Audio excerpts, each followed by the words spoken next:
നമ്മുടെ ഈ കാലഘട്ടത്തിലെ ഫുട്ബോളിൻ്റെ ഒരു സൗന്ദര്യം എന്ന് പറയാവുന്ന ഒരു ടീം തന്നെയാണ് റയൽ മാഡ്രിഡ്. അതിലൊരു സംശയമല്ല. ബാഴ്സലോണ പോലെയോ അല്ലെങ്കിൽ നമ്മളിപ്പം ആർസനൽ എന്നൊക്കെ പറയുന്നതിനേക്കാളൊക്കെ തന്നെ വളരെ മനോഹരമായിട്ടുള്ള ഒരു ഫുട്ബോളിംഗ് ഫിലോസഫിയും കൾച്ചറും ഉള്ള ടീമാണ്. പക്ഷെ അവിടെ ഇപ്പോൾ ഉണ്ടായിരിക്കുന്ന ഇപ്പം വാൽവേദയും ചുവാമേനിയും തമ്മിലുള്ള സംഘർഷം അതൊരു ഒരു കളത്തിലെ ഒരു പോരാട്ടം എന്നുള്ളതിലുപരിയായിട്ട് അതിനൊരു ഒരു ഫുട്ബോളിംഗ് ഇതിൻ്റെ ഒരു മാനേജ്മെൻറ്റിൻ്റെയും അല്ലെങ്കിൽ ക്ലബ്ബുകൾക്കുള്ളിലുണ്ടാകുന്ന പ്രശ്നങ്ങൾ, പ്രത്യേകിച്ച് ഒരു ഫ്രസ്ട്രേഷൻ്റെയും ഈ കളിയുടെ പ്രഷറിൻ്റെ ഒക്കെ ഭാഗമായിട്ടാണ് ഇത് സംഭവിക്കുന്നതെന്നാണ്. പ്രത്യേകിച്ച് അവരുടെ ഒരു ഫോം നോക്കുകയാണെങ്കിൽ ഇപ്പം ലാ ലീഗയിലായാലും ചാമ്പ്യൻസ് ലീഗിലൊക്കെ ആയാലും അടുത്ത കാലത്ത് റയൽ മാഡ്രിഡിൻ്റെ ഒരു പെർഫോമൻസ് എന്ന് പറഞ്ഞാൽ ഇപ്പോൾ ഏതാണ്ട് എക്സിറ്റ് ആവുന്നുള്ള ഒരു സിറ്റുവേഷൻ കൂടിയാണ് നിൽക്കുന്നത് മറ്റേ ലാ ലീഗയിൽ അല്ലേ. നാളത്തെ ഒരു കളിയോട് കൂടി അവരുടെ ഒരു സാധ്യത അല്ല അത് തോറ്റ പോലെ തോറ്റ പോലെ തന്നെ. അപ്പോൾ ആ ഒരു രീതിയിൽ അതുണ്ടാക്കുന്ന ഒരു ഫ്രസ്ട്രേഷൻ ഇതൊക്കെയാണെന്നാണ് പൊതുവെ വിലയിരുത്തപ്പെടുന്നത്. ശരിക്കും എന്താണ് ഈ ഒരു ഇപ്പോൾ ഉള്ള ഈ സംഘർഷമല്ല സംഘട്ടനത്തിന് കാരണമായത് എന്താണ്? കാരണം എന്ന് പറഞ്ഞാൽ മോളിൽ നിന്ന് തുടങ്ങുന്ന പ്രശ്നങ്ങളാണ്. ഇതിപ്പോ ഒരു ഫുട്ബോൾ ക്ലബിന് ഏറ്റവും പ്രധാനം അച്ചടക്കം, സ്റ്റാൻഡേർഡ്സ്. നമ്മൾ കഴിഞ്ഞ ആഴ്ച സർ അലക്സ് ഫെർഗുസന്റെ കാര്യം പറഞ്ഞു. ഒരു ട്രോഫി ജയിച്ചതിന് ശേഷം കളിക്കാരെ തെറി പറയുന്നത്, നമ്മൾ ഉദ്ദേശിച്ച സ്റ്റാൻഡേർഡ്സ് നിങ്ങൾ നിലനിർത്തിയില്ല എന്ന് പറഞ്ഞിട്ട്. റിയൽ മാഡ്രിഡിൽ ഇപ്പോൾ ഒരു സ്റ്റാൻഡേർഡ്സും ഇല്ല. സ്റ്റാൻഡേർഡ് സെറ്റ് ചെയ്യാൻ നോക്കിയ ഒരു കോച്ചിനെ നിങ്ങൾ പുറത്താക്കി, കളിക്കാർക്ക് യോജിപ്പില്ല എന്ന് പറഞ്ഞിട്ട്. അപ്പൊ 4 പോയിന്റ് ഗ്യാപ്പ്.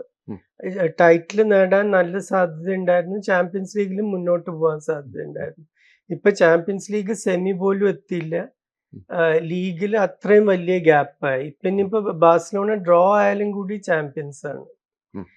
അത് പ്രസിഡന്റ് തൊട്ട് തുടങ്ങുന്ന പ്രശ്നങ്ങളാണ്. ഈ കളിക്കാർ തമ്മിലുള്ള പ്രശ്നങ്ങളും നിങ്ങൾ ആ സമയത്ത് ശരിക്കും കർശനമായിട്ട് ആക്ഷൻ എടുക്കാത്തത് കാരണം. വിനീഷ്യസ് ആദ്യത്തെ എൽ ക്ലാസിക്കോന്റെ സമയത്ത് സബ്സ്റ്റിറ്റ്യൂട്ട് ചെയ്യുമ്പോൾ കൈയും മുഖമൊക്കെ വെച്ച് ഓരോന്ന് കാണിക്കണം, ഒരു ആക്ഷനും എടുത്തില്ല. എന്താ വെച്ചാൽ വിനീഷ്യസിന്റെ കോൺട്രാക്ട് ഇനിയും പുതുക്കിയിട്ടില്ല. അപ്പൊ അതിന് പ്രാധാന്യം കൊടുത്തു. ഒരു കോച്ചിനെ നേരിട്ട് ഡിസ്റെസ്പെക്ട് ചെയ്യണ ഒരു കളിക്കാരനെ നിങ്ങൾ വെറുതെ വിട്ടു. അപ്പൊ പിന്നെ ബാക്കി കളിക്കാർക്ക് എന്ത് മെസ്സേജാ കൊടുക്കണം? പിന്നെ 2 ക്യാമ്പായി മാറിയിട്ടുണ്ടായിരുന്നു. ഇപ്പൊ എംബാപ്പെ, ചുവമെനി, അങ്ങനെ കുറച്ച് കളിക്കാർക്ക് അലോൺസോ ആയിട്ട് ഒരു പ്രശ്നം ഉണ്ടായിരുന്നില്ല. അവർക്ക് അറിയാം ഒരു ഫുട്ബോൾ ടീം നന്നാവണമെങ്കിൽ ഒരു സ്ട്രക്ചർ വേണം, ഒരു നല്ല കോച്ച് വേണം. അലോൺസോ എവിടുന്നോ കൊണ്ടുവന്ന ഒരു കോച്ചൊന്നും അല്ല, ജർമ്മൻ ലീഗ് ജയിച്ച കോച്ചാണ്. ബയൺ മ്യൂണിക്കിനെ തോൽപ്പിച്ച് ജർമ്മൻ ലീഗ് ജയിച്ച ഒരു കോച്ച്. അപ്പൊ അവർക്ക് അറിയായിരുന്നു അങ്ങനെ ഒരാൾ വേണം നമുക്ക് മുന്നോട്ട് പോകണമെങ്കിൽ.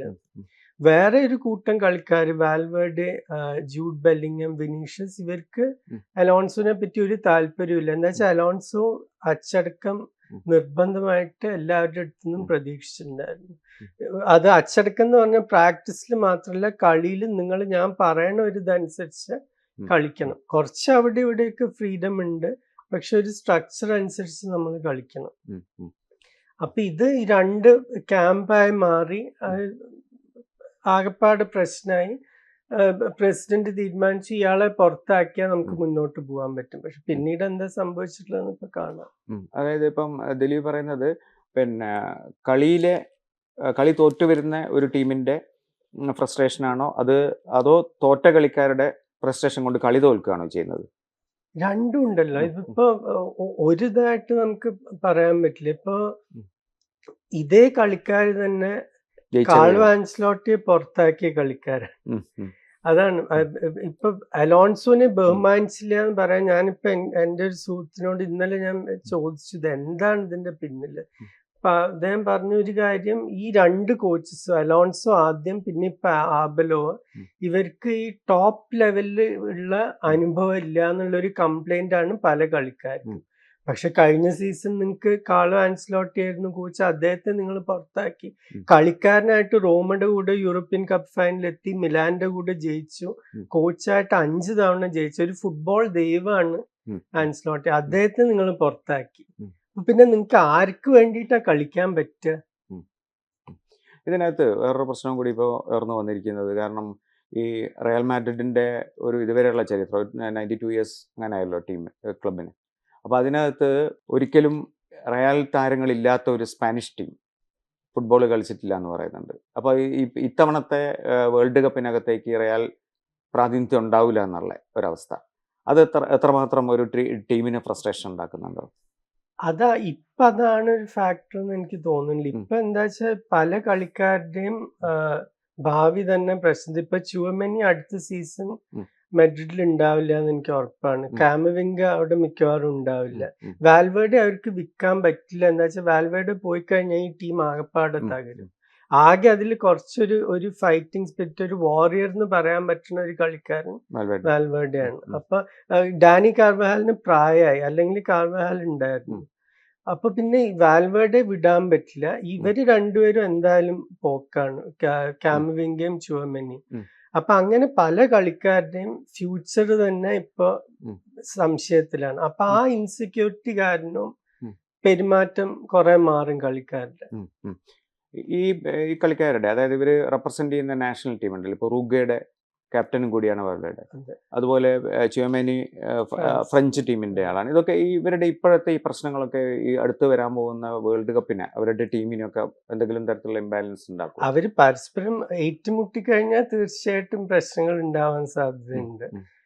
പക്ഷെ അല്ലാതെ അവർ ആ നാഷണൽ ക്യാമ്പിൽ എത്തിക്കഴിഞ്ഞാൽ വേറെ തന്നെ ഒരു അന്തരീക്ഷം. ഇപ്പൊ മാർസലോ ബിയൽസ അവിടെ ഉറുഗ്വേയുടെ ക്യാമ്പിന് മുമ്പ് നീ ചുവമെനി ആയിട്ട് ഉണ്ടായ പ്രശ്നത്തിനെ പറ്റിയൊന്നും വാൽവേർഡയോട് സംസാരിക്കാൻ പോകുന്നില്ല. അത് അവരുടെ ഫോക്കസ് മുഴുവൻ USA-ലേക്കായിരിക്കും.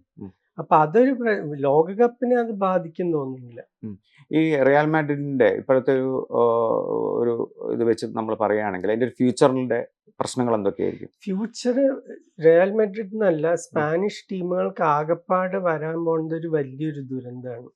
ഇപ്പൊ ഇന്ത്യയിലത്തെ കാര്യം എടുത്തു കഴിഞ്ഞാൽ ഇംഗ്ലീഷ് പ്രീമിയർ ലീഗ് ഹോട്ട്സ്റ്റാറിലാണ് സ്ട്രീം ചെയ്യുന്നത്. ലാ ലീഗ ഫാൻ കോഡിൽ. അത് തന്നെ ഒരു ഭയങ്കര ഒരു വ്യത്യാസമാണ്. അത് അവർക്ക് കിട്ടണ പൈസയിലും മാത്രമല്ല, റീച്ചിലും എല്ലാത്തിലും. അപ്പൊ അതെന്തുകൊണ്ട് പണ്ട് ഇറ്റാലിയൻ സെറിയ ചെയ്ത പോലെ ഇവർക്കൊരു അഹങ്കാരമായിരുന്നു, നമുക്കിതിന്റെ ആവശ്യമില്ല.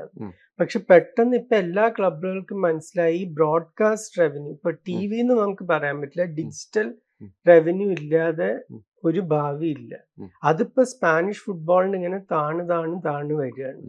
എന്തുകൊണ്ട്? നിങ്ങള് ഈ രണ്ട് ക്ലബുകളും കൂടി, റിയൽ മാഡ്രിഡ് മാത്രമല്ല ബാഴ്സലോണ അടക്കം ബാക്കി എല്ലാ ടീമുകളെയും നശിപ്പിച്ചു.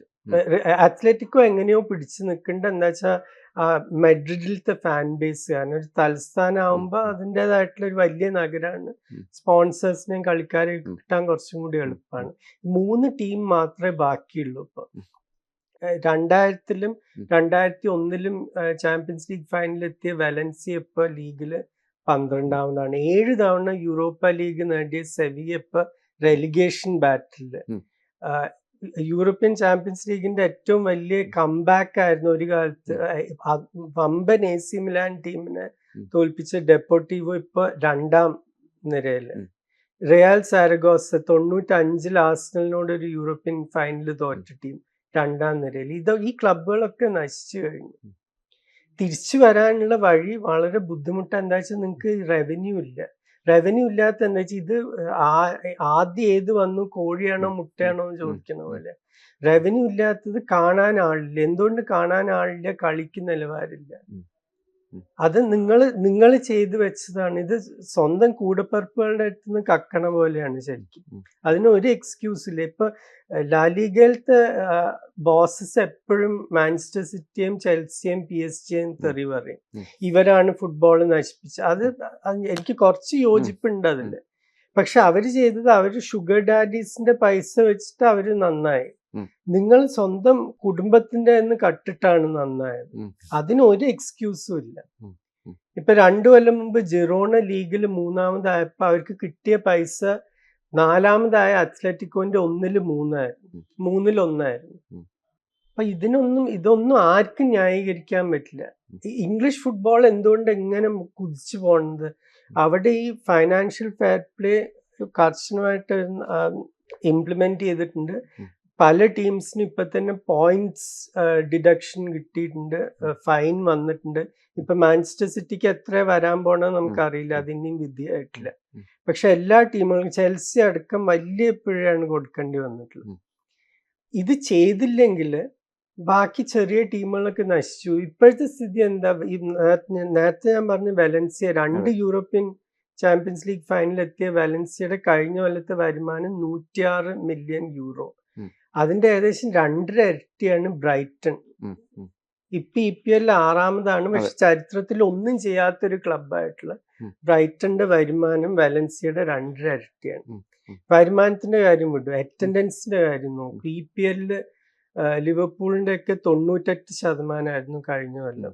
മാഞ്ചസ്റ്റർ യുണൈറ്റഡിന്റെ അതിന്റെ മേധ 99, ആർസണലിന്റെയും 98. ഏകദേശം എല്ലാ കളിയും ഫുള്ളാണ്. അവിടെ ഇവിടെയും കഴിഞ്ഞ സീസൺ റയൽ മാഡ്രിഡ് 83,000 കപ്പാസിറ്റി ഉള്ള സ്റ്റേഡിയം, ശരാശരി അറ്റൻഡൻസ് 72. അത്ലറ്റിക്കോന്റെ 60,000 സ്റ്റേഡിയത്തിൽ 53. സെവിയയുടെ 42-ൽ 35, വലൻസിയയുടെ 49-ൽ 43. ഇതൊന്നും 90% കൂടി അറ്റൻഡൻസ് ഇല്ല, ശരാശരി അറ്റൻഡൻസ്. അതിന്റെ അർത്ഥം എന്താ? കാണികൾ പോവാതെ ആയി തുടങ്ങി. അപ്പൊ എല്ലാ വിധത്തിലും ഇത് താഴോട്ട് പോണ ഒരു ഇതാണ്, മുങ്ങണ ഒരു കപ്പലാണ്.